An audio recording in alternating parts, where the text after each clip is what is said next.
Okay. Rolling. Eritas Podcast in 3, 2, 1, action!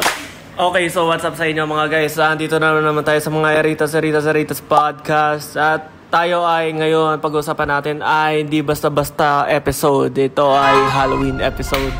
Let's go! Halloween episode sa Eritas Podcast. So para sa mga nagtataka kung may nanonood sa amin, kung meron man, shoutout sa inyo. Comment naman kayo dyan. Kung wala, comment naman kayo dyan. Kung wala, okay lang pre. Okay lang. Wala kami sa aming usual na lugar dahil si Sir Gideon as of we speak. Anong araw na ba ngayon? October basta last week, no? Ay, hindi, first week ng October. First week ng October, hindi sila nagkasang-ayon sa schedule. So, sabi natin dito sa Eritas, wala tayong pinipiling lineup. Pag nakita, content tayo ngayon. Bakit tayo Halloween? Kasi walang ilaw tong kwartong to. Illegal po to, ladies and gentlemen. Nagda-trespass kami dito. Pero para sa inyo sa Eritas, gagawin namin yan. Kaya itong Halloween episode namin. First week of October, mag-Halloween ulit tayo. Hindi natin alam. Tara, simulan na natin ang usapan. Halloween. Anong paborito mong horror movie franchise? Ayun. So, siguro, bigay tayong top 3 siguro. Para, yung una, syempre yung classic Nightmare Before Christmas. Okay. Tapos, Disney. Pangalawa, dahil di ko napanood yung, yung Halloween na movie. Si Michael Myers? Di ko pa napanood yung franchise nun. So, sabihin ko lang na, bigay na lang ng, kahit anong horror, siguro, Silence of the Lamb. Okay. Tapos, pangatlo, Hannibal Lecter, no? Oo. Modern siguro, sabihin natin Hereditary, kasi nakakatakot siya sa Halloween. Okay. Okay. So, mas trip mo ba? Kasi napapansin ko kasi sa modern horror movie site, guys, may mas taong mas trip ang Hereditary, may mas taong mas trip ang, ano yung isa nga ulit? A24 din? Hindi. Yung isa pa, di ba, Hereditary, tas yung babaeng may flower dito, yung may nasama siya bigla-biglaan sa kulto. Midsommar. Midsommar. So mas trip mo Hereditary over Midsommar? Kasi okay. Yung effect ng nung Hereditary, yung pinaka gusto nung director, like after ng movie, ramdaman mo pa rin yung takot doon. Like wari, sa likod namin may nakatayo, ganun. Tapos, di pala alam, basta yun yung mga shot na ganun. Na, duwagdag dun sa brilliance nung movie overall kasi lahat parang intended nga. Hindi ako nag-agree ako. Ako kasi ang sagutin ko dyan is, sa basic starter pack na Hereditary ka ba o Midsommar, ako kasi ang sagot ko doon Midsommar. Pero tama ka, para sa akin, mas may gut wrench yung Hereditary. Siguro mas trip ko kasi para sa akin ang Midsommar due to the aesthetics naman. Yung theme nung buong film para sa akin is what made yung Midsommar. Especially yung outro rin na medyo parang psychedelic shit na, yung parang trance na yung outro.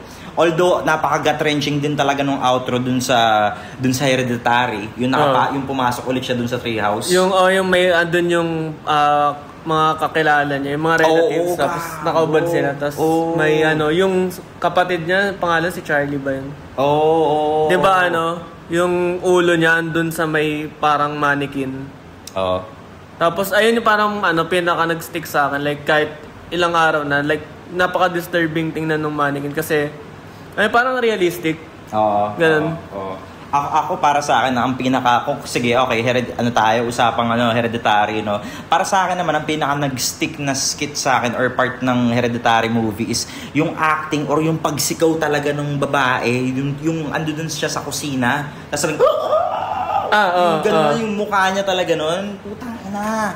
Nakakilabot yung mukha niya. Like, alam mo yung parang yung ganong klaseng expression or emotion na kuha ko yun sa mga hindi ko alam kung anong klaseng painting to, no? Pero may mga painting na parang very, hindi siya satanic pero underworld na yung mga mukha ng mga tao talagang naka-indent na parang medyo parang nakasunken na, tapos yung parang painting mo na hell.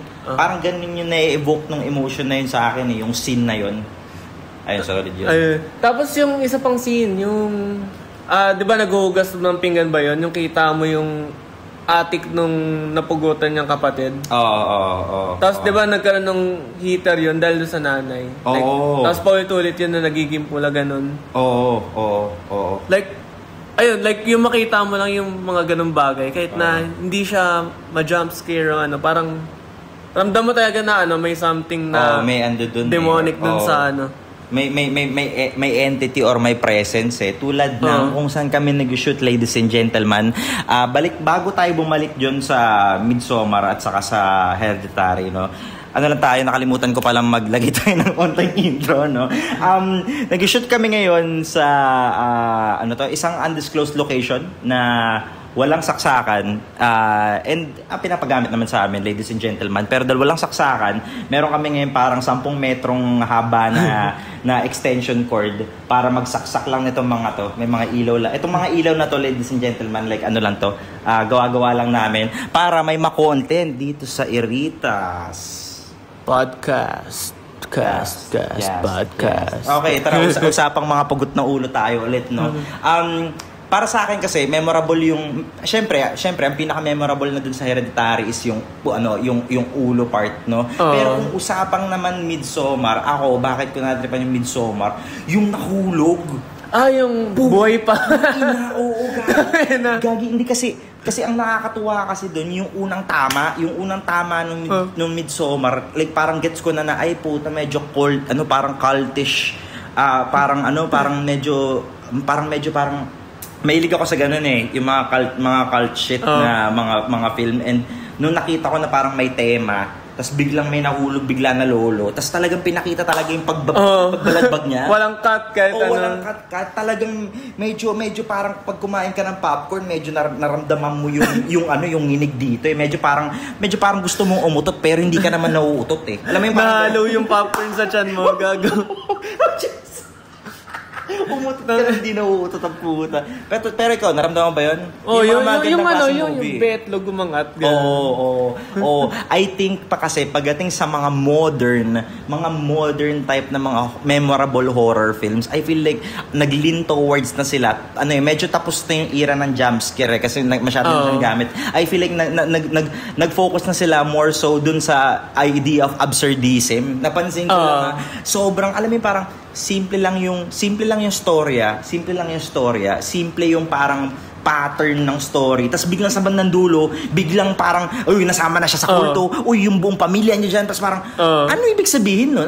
Bakit may ganun? And I feel like, yun na yung nililin towards yung mga psychological horror. Yung what the fuck factor ng yung movie. Oo. Ano masabi mo sa ganun? Sige. Sa akin, mas gusto ko siya kasi more on nagfo-focus sila instead sa pagiging eye candy ng movie. Like, siguro mention na rin natin na yung mga franchise ng The Conjuring kasi hindi ko alam kung may magagalit pero ayun, yung franchise ng The Conjuring more on yung biglang boom. Hindi, totoo. Tapos, ano bang feelings mo towards dun sa franchise na yun? Trip mo ba siya? Ano masabi mo? Sa tingin, nung una kasi puta nung bata ako, hindi nga ako nanonood na. Tapos siguro nung lumaki ako onte, ganun, tumanda onte, parang di ba pala ito nakakatakot nung pinanood ko siya ulit? Oo. Siguro baka demographic na bata, pero ayun, more on yung try nila gawin nakakatakot yung scene. Pero kung napaka-linear yung story, parang mas okay. Tapos okay. I feel like kasi may aspect din na talagang malalaos pagdating sa ito tingin ko lang iniisip ko siya psychologically, baka ganito yan yung right now kasi I feel like hindi na ganun ka heavily focused sa mga jump scares yung mga tao ngayon dahil I feel like due to oversaturation. I think kasi yung unang Conjuring, what made it scary is hindi pa gaano nauso or hindi pa sobrang saturated nung panahon na yun yung mga jump scare. So, kumbaga magiging bias talaga tayo sa, kunwari, Insidious. Ako bias pa rin talaga ako sa 1. Pero mas trip ko trip na trip ko yung Insidious franchise pala, by the way. Ayun ba yung may red demon ba yun? Si Tiptoe Through the Window, si Tiny Tim. Doon ko nalaman si Tiny Tim. Doon ko nalaman si Tiny Tim. Dati ginawa ko, panakot sa nanay ko. Hello ma, panakot sa nanay ko, ang ginawa ko dati, sinara ko yung ilaw ng pintuan ko, ayun ang kwarto ko, tapos medyo gadabog ata ako sa nanay ko noon. Kakanood ko lang ng Insidious. Tapos pag alam kong papasok siya, nagpapatugtog lang ako ng Tiny Tim, tapos nakaiga ako doon. Alam mo, tamang dabog lang nung kabataan mo, medyo weirdo ka nga na mahilig sa horror movie, no? So, shout out Tiny Tim. Shout out nanay. Shout out to you, ma. Sana pinapanood mo to, ma. Actually, kahit wag na, okay lang. Ikaw ba, may kwento ka ba na related sa nanay mo at saka sa horror movie? Wala naman. Pero may naalala ko na isa pang movie na horror, nagandahan din ako eh. Ano ba yun? Sige. Yung Autopsy of Jane Doe. Ay! Okay. Like, putang ina, kuwang-kuha niya yung checklist sa akin nung classic horror na yung story ng morgue. Tapos ano siya no? More of classic yung writing niya, no? Parang alam mo na kung paano siya matatapos, pero yung delivery niya is maganda naman talaga eh. Maganda naman talaga eh. Yung supernatural effect niya sa dulo. Lalo. Yung parang nung una kasi 'di ba, autopsy na unravel nila yung case. Tapos titingnan but ang perfect nga nung katawan. Pero sabi like abused nga. Tapos dahan-dahan na nakita yung parang tinatanggalin yung layers nung nung secret. Nung secret parang equivalent dun sa katawan ng tao na dinadissect nga nila. Naging otherworldly shit siya. It's like the same lang din kay The Substance ba yun? Yung parang kakapanalo lang ata sa Cannes Film Fest. The Substance, basta yung babae, right? Yung medyo naging ghoulish sa bandang dulo. Like, I feel like lahat sila feeling ko may certain element din dun sa Jane Doe na matatay up natin sa mga Midsommar na in terms dun sa theory of absurdism sa mga horror films na yung akala mo, gawin pa nating 10 times yung outcome. Kumbaga parang, multo. Pero yung multo na yun, alam mo, parang talagang sinaturate pa lalo. Like part siya nung parang witch siya, di ba? Witch siya dun eh. Parang siyang witch dun eh, totoo. Tapos, ayun, nung nakita nila yung scroll, tapos parang yung writing, parang dun na yung aha moment. Tapos, the same time, like, nag-escalate nga yung mga pangyayari, di ba? Tapos, parang naangasan ako rin na yung katawan mismo nung Jane Doe nga na lang siya, di gumagalaw. Pero yung paligid niya yung dahan-dahan nag-iba, di ba? Like yung bangkay doon sa freezer, ganun. I feel like cinematically, napaka-cinematic nitong napaka-cinema-based nitong episode na to. Bam! Usapang cinema muna, ako hindi ko sinasabing cinephile ako. Anyways, napaka-epic kasi para sa akin kasi sa larangan ng cinematography or ng visuals, parang mas malakas kasi yung isang tao kapag yung paligid niya yung gumagalaw kaysa siya. Parang may psychological din yun na shit eh. Parang siguro sa parang sa Dragon Balls, ewan ko, medyo bigla akong binigay Dragon Balls. Pero parang ang solid pag nag-super saiyan up kahit bakit? Dahil yung aura dun sa nakapaligid. And I feel like yun naman yung aura kung i-translate mo siya to horror films. Yung parang nagalaw yun sa paligid, pero yung mismong subject, wala, dun lang siya. Tapos, ayun, like yung scene doon na yung nawala ng kuryente. Tapos, di ba nasa basement yung morgue nila? Tapos, ayun, like, putang ina, nawala ng kuryente. Tapos, may bangkay doon na yung may bell. Yung may bell, gagi. Daan-daan. Yung naglalakad, tol. Yan. Like, naalala ko yun. Talagang alam mo na kung saan papunta eh. Pero paparamdaman mo lang talaga rin eh. Tapos, may parang titis pa na may something masama nangyari rin na sobrang disfigured. Tapos, kaya siguro sa akin sa movies, sa'yo naman yung movies. Okay, sige, teka. Okay, sige. Franchise muna tayo, tas saka ako babanggitin yung talagang mga all-time horror film ko, no? franchise, matik, tangina. Kasi isa rin to sa mga sa mga trip ko pagdating sa overall influence niya sa akin. Aesthetics ko rin, ang laking naambag sa akin ito. Ugali ko nga medyo Pero si Freddy Krueger, meron na Elm Street. Like ever since, kahit sa ganito rin ako kahit sa mga wrestler mas pipiliin ko yung si Shawn Michaels kaysa kay Triple H. Like mas gusto ko yung payat pero mabilis, maliksi. Tapos yung masalita, ayoko nung tahimik lang na slasher na OP lang na parang Jason. Freddy versus Jason, bam! Isa rin sa mga paborito ko. Hindi ko alam kung considered ba siya as horror, pero kung slasher film lang, tangina. Freddy versus Jason. Yung era na yon, ewan ko naabutan mo, Jeepers Creepers. Napanood ko yun. Jeepers Creepers. Yung mga lumang mga shit trips ko rin yan. Ano pa bang... Okay, franchise yung pinaka talagang trip ko lang ever since nung bata ako Hindi ako gano'n nanood ng Child's Play,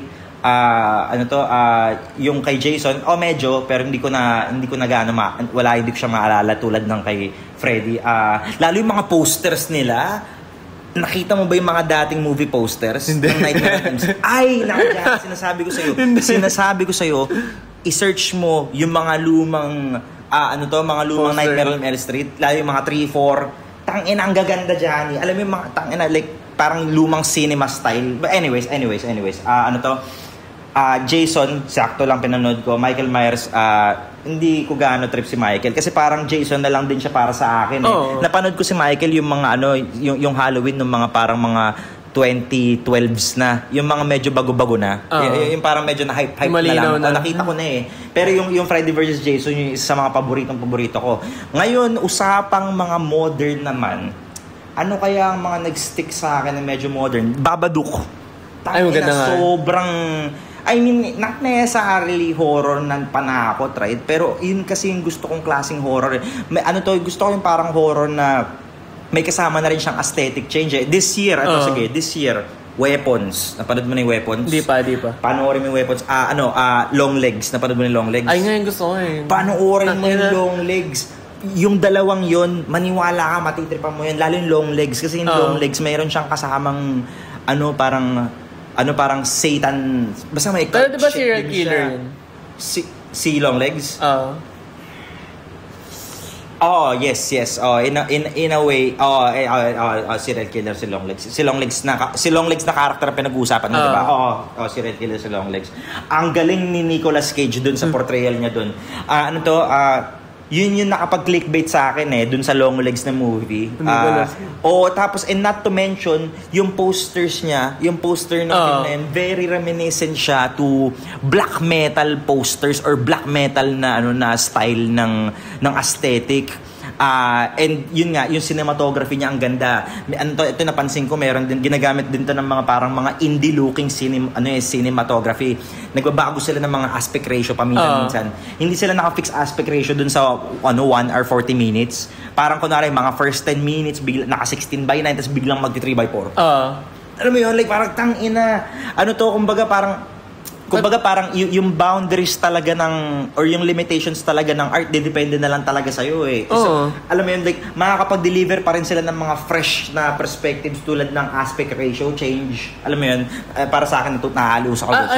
Mas unorthodox approach pagdating sa filmmaking. Kasi, kung syempre, dahil ayun na yung all throughout, usually, sa mga modern na movie, na around 20 plus yung mga fix na tas sobrang linaw na yung Nope ba yan? Parang pwede ko pa rin napanood pero like very detailed, very wide yung very cinematic. Kaya siguro kung papalitan natin yung aspect ratio ng paiba-iba, like nagkakaroon siya ng feel na iba-ibang camera yung gamit. Like iba-ibang perspective. Like kuwari yung tension is lugar makitid. Tapos biglang mas maiksi yung aspect ratio, magiging claustrophobic lalo tingnan yung Diba? And I feel like kasi that comes with the maturity lang talaga of art I mean medyo malalim siya pero I feel like kasi majority na ng mga horror films right now more nag-lean towards sa absurdism or sa very psychological na type ng style na horror or na cinematography, right? And with that comes a more mature cinematography style. Kaya rin talagang nag-evolve siya onto, alam mo, medyo paglaruan nga natin aspect ratio, no? Kasi kung kunwari, kung mga lumang horror films, hindi ko naman, hindi ko kino-consider yung mga Rosemary's Babies, yung mga, yung mga super mga cult film. Ang sinasabi ko lang is yung evolution of horror throughout the years. 2010s ang nangyari, naging about siya sa jump scare. 2020, para na siyang nagiging more focused towards cinematography. Pero nung mga 1990s slasher, kung titignan mo maigi, parang meron din evolution towards sa cinematography. Parang mas simple pa nung 1990s kasi parang medyo mas simple rin yung psychology of what it is as a horror movie.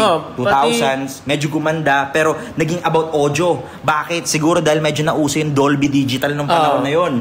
Diba? Tapos ngayon, medyo na-oversaturate na, okay, pagod na tayo sa audio. Okay, gawin naman natin video. Alam mo yung parang, evolution na yan eh. Like parang yan na yung evolution ng art itself eh. Like yan na yung evolution ng cinema. Pati siguro nabanggit mo yung 90s sa slasher. Like siguro part na rin doon yung pagiging rampant ng mga serial killer sa US. 90s, diba?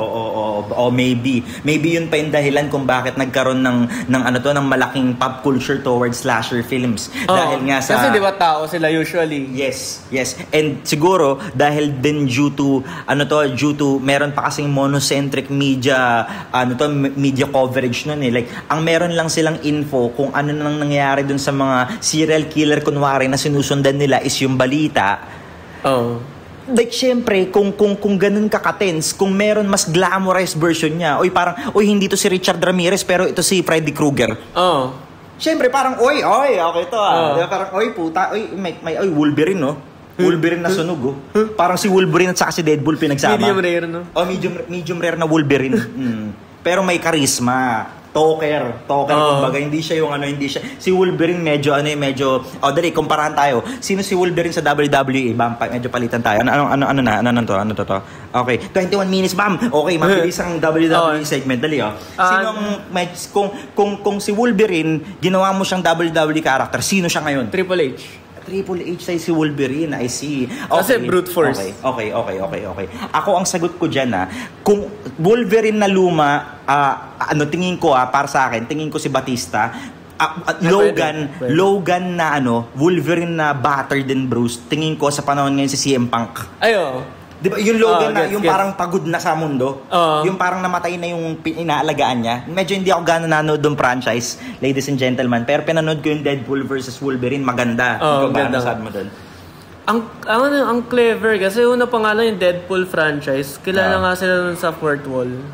Tapos makita mo yung ibang tao na fourth wall din. Tapos ini-integrate nila talaga si Deadpool sa like more on yung Deadpool nila, like very parang narrator style nga sa na nag-unfold yung mga pangyayari around sa kanya, pero parang nagfo-flow through lang siya ron na pinapanood lang natin siya na tinatry makabalik. Ano yan isa sa mga, honestly, nung bata kasi ako, I mean, binanggit mo niya yung personality type niya nung pangalawang episode. Ako banggitin ko ngayon. Yung personality type ko is ka-personality type ko si Deadpool at si Iron Man, ENTP. Nung bata ako, sa totoo lang, hindi ko trip yung aesthetic ni Deadpool kasi parang feeling ko parang medyo edgy lang siya na Spider-Man. Pero nung napanood ko yung Deadpool 1, talagang medyo nag-focus ako dun sa character. Dahil naaliw talaga akong charismatic niya. Like parang siyang Spider-Man na medyo kupal, tas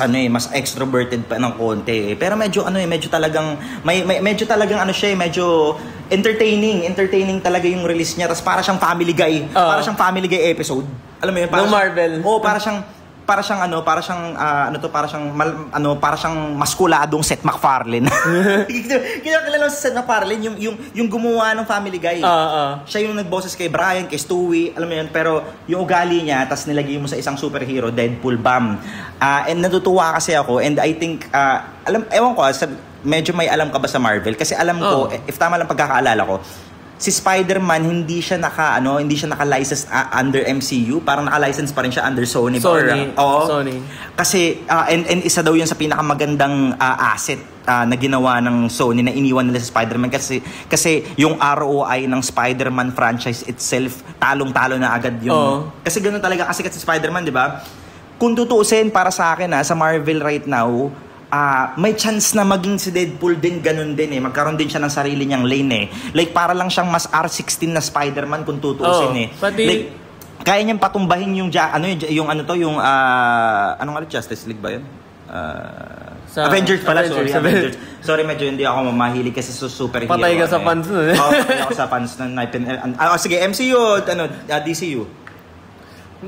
Tangina mo. Hirap Sabi ko wrestler, napunta na tayo sa MCU DCU. Sige, ako unahan na kita. Ito medyo hot topic, ladies and gentlemen, pero for the aesthetic itself, I always go sa mas dark na aesthetic. So tangina DCU all the way. Medyo trash nga lang yung writing due to popular opinion.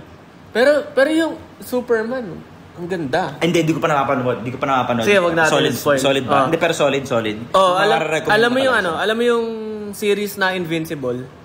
Hindi. Homelander? Homelander alam ko, pero hindi ko pa napapanood talaga siya napapanood. Napanood ko pa lang yung episode 1. Yung parang may fan, tapos biglang parang yung isang superhero parang akala niya porket parang bagong pasok yung superhero na parang gusto niya nang tirahin. Like, yung naalala ko parang very great character, right? Very John Cena na naging heel siya. Tang-inang John Cena yan, Like, hindi na natuloy. Okay, tapos, siguro, like, ang ganda sa part na yun kasi, like, kahit superhero under sila nung mga lawsuit, ganun. Or yung parang society itself. Kumbaga, hindi siya two-dimensional. Hindi siya God among men, Oo. Kumbaga, parang, kasi sa mga comic book or yan yung I feel like different literature na pagdating sa bata and mature audiences na I think nakaka-gray line na as of now, ladies and gentlemen, dahil tumataas na yung human consciousness dahil sa technology. Pero dati kasi, 'di ba, yung mga lumang comics, 'di ba, palagi lang pinapakita yung mga superhero battle, pero never nila pinapakita yung mga pero ano nangyayari dun sa nasirang building? Sino gagastos ng nasirang building na yan? Alam mo yun, kasi nung may human consciousness kasi na kung ano yung kinain natin dati, hindi na natin question kung ano yung nakita natin dun sa comics, hindi na tayo nag-isip ng parang, oo nga no, sino nga gagastos nun? Di ba? Oo nga, parang, sige, may kumbaga, kunwari si Spider-Man, na-rescue niya si Mary Jane, pero ilang tao kaya yung namatay? Ilang tao kaya yung namatay on the way ng pagtulong niya dun kay Mary Jane? Pati, ayun natakal yun sa kaya nagustuhan ko yung Superman, natakal yun dun sa totoo, yung parang gray shit. Yung maganda. Like, kasi di ba kalaban na si Lex Luthor, tapos ginagawa ni Lex Luthor i-discredit si Superman, which is nangyayari nga sa atin ngayon, di ba? Like, napaka-accurate sa gobyerno, tuturuan sila, di ba? Okay. Kaya try nga i-discredit para since alam mo na wala kang magagawa physically, kasi batas and shit, pati sikat yung mga tao, like yung pagdi-discredit ng in itself, it's like is as equal as killing yung kaaway mo na yun, di ba? So, ayun yung ginagawa ni Exodus. Pati, napaka-effective. Nakaka-irita yung character niya. Like, nung the moment na nakita siya ni Superman dun, alam mo na parang putang ina, sige. Yung parang patahimikin mo, shut that bitch up. Yung talagang release hell. Raise hell ka na. Hellraiser, maganda rin. Hindi ko pa napanood actually yung buong franchise itself. Pero naaangasan ako dun sa aesthetic ni Pinhead. Slipknot, ma'am. Happy Halloween.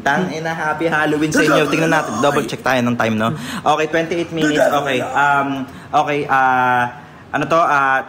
Ladies and gentlemen, patapos na tayo sa ating podcast. So, I hope na-enjoy nyo yun. Tamang something fresh lang, something new. Malamang sa malamang, pag talagang malapit na mag-Halloween, mag-uusap na naman kami about dito, pero in 3 tao naman. Dito tayo sa Iritas. Versatile. Versatile. 2, 3, 1. Wala tayong problema dyan. Okay, so ngayon, mag-sign out na tayo. Tapos na tayo sa ating episode. Ala Johnny Pau, Joe Pau, na Iritas Podcast. Halloween episode disguised in wala lang kasi talagang ilaw dito at puro RGB kasi dala namin. And sakto lang kasi baka before mag-November namin to i-post. So, with that being said, my name is Pau. Joe Bart. Pasensya ka na. At pasensya na kayo, walang ilaw dito. At ito ang Iritas Podcast. Yes.